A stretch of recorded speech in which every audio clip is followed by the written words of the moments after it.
Okay, so we can all click the got it button. Get rid of it. Lovely. Welcome. I'm Rachel from Menopause Cafe Charity, and I'm just going to outline how you can run a cafe if you want to. So listen up, because Menopause Cafe is a specific type of event, and it may or may not match what you want to run. If it does, great, come join us. If it doesn't, fine, just do your thing, but call it something else. So I'll start by going over what is a Menopause Cafe, and then how you can host one, either in your workplace or in your community. And then I'll tell you about Flush Fest, which is our menopause festival in Edinburgh and online in September. Okay, so first of all, how Menopause Cafe started. I watched this TV program, don't know if any of you saw it. This was back in 2017, before Davina, before Marina, before all the other celebs. Kirsty Walk did a documentary on the menopause, and I was 50 at the time. I just thought, what shall I watch on telly tonight? Ugh, menopause is going to happen to me sometime. And I was shocked.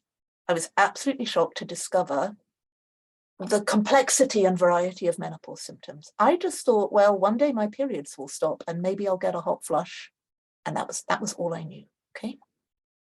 So Kirsty's program showed me that there are not just physical symptoms, loads of physical symptoms, but also psychological ones. You know, it's a big deal, or it can be. I didn't have a clue. And it also, her program showed that, at least at that time, that was 2017, people didn't talk about it. Not the people going through it, not the people who were going to go through it. It seemed to be talked about in small hushed corners, and to be a slightly shameful thing to admit to. And I thought, that's a bit odd for something that happens to half the population. This is not niche. You know, more people go through menopause and go through pregnancy, and we're fine talking about pregnancy. And we're getting better at talking about cancer, but why? What is going on? So that was the start of my interest. Now, I was already hosting death cafes. So if you've been to a death cafe, you have a head start, because this is exactly the same thing, except instead of death, we just do menopause instead. Okay. Now, if you haven't got a clue about death cafes, that won't help you. So a menopause cafe is where people drink tea, eat cake, and discuss menopause. Like, that's it in its essence. We have to drink tea. You don't have to eat cake, but it helps the cafe, if it's being held in a venue, to get their income. And we discuss, we are a discussion group, okay, not a support group, although lots of people find it supportive. So a discussion group is open to everybody. Anyone who's interested in menopause, and frankly, I think everyone should be interested in menopause. They're either going to go through it, or they're going to work with, live with, love somebody who goes through it. And the more people who know about it, the better. So, and our aim is to increase awareness of menopause, to help people make the most of their life, because it's tough and it helps to know about it. So those are our pop-up events, which I'll be telling you about. It took off, and we are now a registered charity. Our aim is to raise awareness about menopause. And we have two activities: the cafes, which I'll be talking about, volunteer-led discussion groups, worldwide now, online and in person. Okay, and these are run by volunteers who don't need to know anything about menopause. Okay, in fact, I think it's better if you know very little about menopause if you're hosting and facilitating, because otherwise everyone will turn to you as the expert and you're not. And it's a pressure on you. So it's all about empowering the participants to share their knowledge, ask their questions. And the other branch of our charity activities is the festival every year, which does have experts and medics, and it's completely different. So I'm going to spend most of today just telling you about cafes and how to start one. Here are the principles of a menopause cafe. So if you disagree with any of these, we are not for you. So do a little quick checklist. I'll talk through them. See if you like these or not. It has to be in an accessible, respectful, and confidential space, whether that's online or in person. This is tricky if you're hosting a cafe, okay? Because people will not be respectful or confidential. I can tell you that straight off. They don't mean badly, but participants will talk too much, not listen to each other, proclaim, you know, magnetic pants work for me, you should all wear magnetic pants. Or they'll say, everyone should run, everyone should take HRT. They don't mean badly, but many people need a bit of guidance from you as the host on how to say, I found running helpful, I found HRT helpful, rather than saying you. So that is actually tricky, and you do need some facilitation skills and some confidence and a fair amount of bossiness. Also, just to tell them when to move on. Hey, 20 minutes is up, move to a different table. Or that's really interesting, let's hear from the others around the table. Do you know those kind of skills? Nothing to do with menopause, everything to do with people skills. So it's great fun, it's really rewarding, and it's quite demanding, which is why we always say, do this in pairs. Find a friend or colleague to help you run your Menopause Cafe. Do not try and do it on your own. It's too much. And what if you're ill on the night and it's cancelled and it's just easier? What if someone gets upset at a table and you need to go and talk to them? You want someone else to keep an eye on the others. So I'd say do it in twos. And also it spreads the work of marketing it. Okay, so that's that. We do hold them in public cafes, but in a kind of corner or a room or a work cafe, or some people hold them in their homes, but consider insurance and members of the public coming in. Okay, so that's the first principle, respectful, confidential space. Now, this throws some people. Our events are open to anyone. I don't care how old or young you are or what your gender is or isn't.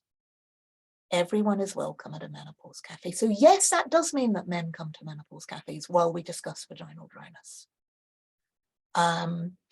They are a minority because it takes a brave man to walk in, doesn't it, to a group of menopausal women? Hey, so hats off to them, because I tell you, the men who turn up are there to support their mothers, their mother-in-law, their partners, the people they manage. 30-year-old male manager with a 50-year-old woman tells him she's menopausal. He's never said the word before in his life. He wants to find out more about it. I do have a tip, which is when you ask people to sit at tables, I ask the men to stay put, so that when everyone gets up and moves to a new table, people can choose whether they go to a mixed gender table or not. Because some women really aren't uncomfortable. They're not comfortable talking about vaginas with other women, let alone with anyone else. So, and it's great to have younger women. I wish I had been prepared and had known beforehand. And we really love having older women who are past the menopause, because they tell us there is hope and there is life after menopause, and it won't always be this difficult. So can you see why we want everyone there? Otherwise, we can spiral downwards. If you get a bunch of depressed menopausal women together, the conversation is not always uplifting and helpful. It helps us keep perspective. Okay, so if you're wanting like a support group that is only for menopausal women, absolutely fine. Just don't call it a menopause cafe. It's a support group. That's different. In reality, most of the people who turn up at the moment will tend to be perimenopausal or menopausal women, but you know, it's important that everyone's welcome. So see how we're doing so far, 2 out of 4. Are you still with me, or have you decided this isn't for you? Not for profit, that's usually fairly simple. Get a cafe to let you use their premises for free in exchange for people buying lots of cake and tea. That's what works for me. Other people say that some supermarkets have community rooms that they'll give to groups for free, or there are all sorts of other suggestions of how to find a suitable venue. And this is fairly key as well. A cafe is held with no intention of leading to any conclusion, product, or course of action. Menopause Cafe is neutral. We're not for or against HRT or magnetic pants or vaginal pessaries or, do you know, anything. This is really important. We can only be a registered charity if we stick to this. Otherwise, we would have to vet any host and check that what he or she is saying is correct or not. And we do not have time. We are 4 little volunteers in Perthshire doing this in our evenings and weekends. So it is vital that a menopause cafe doesn't lead any. So that means there are no experts there, there are no speakers. So again, if you know loads about menopause and want to tell people stuff, go ahead and do that. Just don't call it a cafe. Give a talk, have a Q&A session, have a whatever you want to call it. At a cafe, it's a bunch of people who want to learn from each other. Because I don't know about you, a lot of people, when they have the menopause, particularly if they view it as a disease or a calamity or a disaster, they feel this big, they feel tiny. And they feel helpless and that they need to ask the experts for the answers. In a cafe, everyone's experience is valid. Even the 30-year-old male manager who doesn't know anything, we welcome him because he wants to know about it. People share their stories, their experiences, their worries, their laughter, their tears. People go away having made friends, you know, lonely people, anxious people who haven't been out of the house for 2 years. come along, and once they've met this, so it has all sorts of good spin-off benefits, the Menopause Cafe. I'm always amazed when I hear the nice stories of friendships and things. Okay, so if you like all of those 4 principles, then maybe you want to host a Menopause Cafe. If not, go and do something fabulous, but call it something else. Okay, so no experts, I've kind of covered that. Otherwise, if they know you're an expert, this is where Kerry has to be incognito, they will start asking you questions, and it will just turn into a question, a bit like we nearly had in this session. It's a participant-led discussion, so you don't need to come up with an agenda or questions. I'll cover the detail in a moment. Social franchise, so we're trademarked. Please don't use our name unless you've signed up with us. It's free. We're not trying to make money out of you. We just need a bit of quality control. And also it means you can list your events on our website. And it's a trademark term. Oh, this is what people say after cafes. Top 2 things people say after a cafe. Now I know I'm not alone. And now I know I'm not going mad. That touches me. You know the pain behind those statements? People haven't been talking about it, so they think they're going mad because they can't remember stuff anymore, or hot flushes, or whatever it is. Or sex is painful and they can't tell anyone. So going to a cafe does seem to make people feel a bit better. It doesn't change their symptoms, but they know they're not alone. It often gives them the courage to go and make a GP appointment, or makes them feel more informed about what to say because they've spoken to other people. Yeah, so they're now, volunteers worldwide have taken up the challenge of being a Menopause Cafe host because it's not always easy. That's why you need a buddy, and run them in various places. We got an award from the government, which was a bit of a surprise. Thank you, whoever nominated us. We're a charity, and Kirsty Walker's our patron. How good is that? Just from a little idea. So you might have your little idea with only 2 people turning up, but you know, it can grow and you don't know what impact you're having on people. Here is our committee, who are all absolute stars, I must say. That's us celebrating, I think, our 2nd birthday. This is me trying to talk menopause to someone. Can you recognize her? This is Princess Anne, not looking that interested. Don't know whether she and her mum ever chatted about it, but hey, she had to talk to me because I've been invited along for some presentation. We've been in a book, we've won awards. Now, if you want to run one at work, so that's an in-house event just for your colleagues, a lot of people do this. Here are some of the organizations who have run menopause cafes at work. I think this is actually a bit easier than doing it for the public because you've got built-in marketing. You have an in-house newsletter that goes to all your staff, and you usually have a venue and people turn up. So that's one option. You can do it in your workplace, but most of our cafes are brave volunteers holding it for the public, trying to find the venue, trying to figure out how to market it. Here's what to do. We'll do the preparation, the beginning, the middle, the end. Okay. Here's the preparation bit. Read the Menopause Cafe guide. This is on the website, www.menopausecafe.net. There's also a short video because I know not everyone likes reading, but honestly, the guide has got everything in it. It tells you what to do or not to do. It gives you tips, how to run the event, how to publicize it. It's all there. Download it for free. Then if you want to do it, find a friend or a buddy to host it with you. If you can't find one, email us and we kind of keep a running list in case someone else says, is there anyone else in Cardiff? And then we match you up. A bit like a matchmaking service. Once you've got 2 of you, sign our working agreement. It's on the website that says you'll abide by our principles. And then give us a few weeks for our lovely volunteer to process your application, give you a login to the website, give you a welcome pack, which has got like a press release, a poster, the logo, that slide with all the principles on it, that kind of stuff.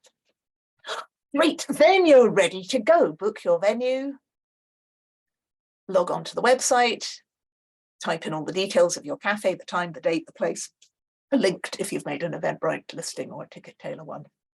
Give our other lovely volunteer a few weeks to upload that to the website. Soon we'll have a new system where it will get uploaded immediately. And then publicize, publicize, publicize, market, publicize. I cannot emphasize that enough. I think this is the hardest bit. because you need to know your neighborhood, you need to network.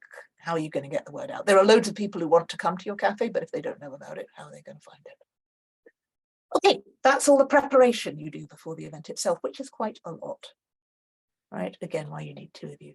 Then at the start of the actual event, everyone's there, all 2 or 10 or 40 of them.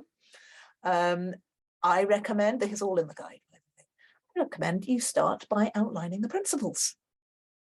So they know what they've come for. This is a discussion group, everyone is welcome, and so on. A bit like I did, just talk them through the principles. I recommend having someone at the door of the cafe to welcome, so that as some unsuspecting person walks in just thinking it's a cafe that's open late that evening, you go, oh, welcome to the Menopause Cafe, and they go, the what? And they can walk straight out if they didn't mean to come into your event, or they will feel nicely. Another reason to have 2 of you, keep one person by the door. I think that's about it for the beginning. I introduce it. I say my little spiel about try and say HRT works for me or running works for me rather than you should. And I explain that we're going to get into little groups. They will already be sitting probably around little tables of 4 or 5 if you're in a cafe, or depends how you've set up the room. So that's the introduction. Tell them what time it will finish. Introduce yourself and your buddy. And then we just invite them to get talking. These are rather large tables. This was a workplace one. But if they're sitting around cafe tables, I think of sort of maximum of 6 generally, otherwise not everyone can talk. And you don't set the agenda, but I suggest that they start by going around and everyone saying, what's your interest in menopause? Why are they there? Because then the young man can say it's for his mother or his colleague, and the young girl can say that she started menopause age 25. Or the woman in her 40s can say, I know it's happening soon, I'd like to know. Do you know what it is? So that just gives everyone a voice. Clearly, if somebody doesn't want to talk, they can say pass and just listen, because you get anxious people. But it stops people just plunging in and dominating. If everyone goes around to say, well, look there, and then just leave them to it. So you'll have warned them at the beginning that every 20 minutes or so, you're going to clap your hands, ring a bell, put on your bossy boots, and encourage them to change tables. Why, I hear you ask, do they need to change tables? Well, what if they got stuck on a table full of very depressed people? That is not helpful for anyone, and it's no one's fault. Gives them a chance to move. What if they got stuck on a table of people talking about HRT and they can't take HRT? Not very helpful, is it? So there are good reasons for every 20 minutes or so really encouraging people to move table. Clearly you don't force them. Maybe they've just found their best friend for life. They don't want to move. Not a problem. But this is part of the facilitation skills, and you need to physically get them to stand up and at least half of them move, except for the men who you ask to stay put. But you'll have had a word with them in the beginning. Or also any journalists, if you get journalists asking to join, I always ask them to stay put and I identify them. But that's something you can ask us about later, how to handle that. Or politicians also can be a mixed blessing. So every 20 minutes or so, you get people to get up and move to another table. Ideally, they move at any point, but I've discovered that British people don't like doing that. First few cafes, we just said, look, if you end up on a table where you're neither contributing to the conversation, nor are you gaining, just get up and move to another table. People didn't like that. They said, please, can you ring a bell and tell us to move? I went, really? And they said, yes. So that's why we do it this way. You do whatever works for you. If you're online, much easier. You've got the big breakout room button, so you can just switch them into different groups and move the breakout rooms. Then when they've done that 2 or 3 times, depending how long your cafe lasts for, we usually say an hour to 2 hours, you mop up, thank the venue. Oh, at the beginning, you encourage everyone to buy stuff if it's an in-person one. Thank the volunteers. Now, this is optional, but I quite like to finish a cafe, particularly if there are less than 20 of us, just inviting people to chip in, as a whole group, and say what they found useful. Because that brings a bit of group cohesion and manages to end on a positive note when people say what they found useful. And it's really helpful for you as the host to think, oh God, it was worth it. People have found this useful, thank goodness. And then there are feedback forms that we ask. They can fill it in online, or you can print hard copies so you can get to look at them. That gets sent back to us. You write up your feedback form so we get a rough handle on how many people turned up. keep our stats up to date for the multitude of journalists who expect me to know instantly how many cafes have been run in each country and how many people have attended. And then I recommend writing it up. If you've got a blog or a little local newspaper that might do a paragraph for you, or your church news, any group you belong to, write up a paragraph. It's all part of the publicity. Oh, and I should have said, get people's emails so that next time you run one, you can email them all and go, here's the next date. Or if you've put it on Eventbrite or Ticket-Tailor, you'll have their email addresses anyway, so they can spread the word. So that was our prep, beginning, middle, end. If you run them in the workplace, look what a Menopause Cafe can spawn. So it's a grassroots thing. If you hold one in your workplace, it might lead to exciting things like managers being trained in menopause, or speakers talking about menopause, or support groups or champions, or becoming a menopause-friendly workplace or a menopause policy. But I think it's a lovely way to start grassroots up, rather than people at the top deciding what needs to be done and telling you. Those are different accreditations. Quick plug for Flushfest 23. Flushfest is our annual menopause festival, this year live in Edinburgh and online. So you can join remotely. Go to www.flushfest.net or menopausecafe.net. I think I've got the wrong poster there. Oops. There'll be a cabaret night on the Friday night, comedians, storytelling, everything on the theme of menopause. If you can laugh about it, it's easier to take it, isn't it? And you know you're not alone. Various speakers, including Heather Curry from the British Menopause Society, talks on sleep and nutrition, and interactive workshops where you can do things with other people. Last year we had Kirsty and Nicola, which was fabulous, talking about their experiences of working through the menopause. This year we've got Val McDermott and her partner Jo talking about what it's like living with someone going through the menopause, because that's not easy either, partner's perspective. We need help. If you happen to know a really competent organizer admin person who would like to volunteer, get in touch with me. I need someone by August, when the current volunteer is stepping down. If you're any good at writing grant applications, although we run it on nothing, we still seem to need money, that would be great. Or sponsoring Flushfest. And we're on social media, so why not follow us and chip in to the conversations there. Well, that's it. So I reckon we could stop the recording and take some questions.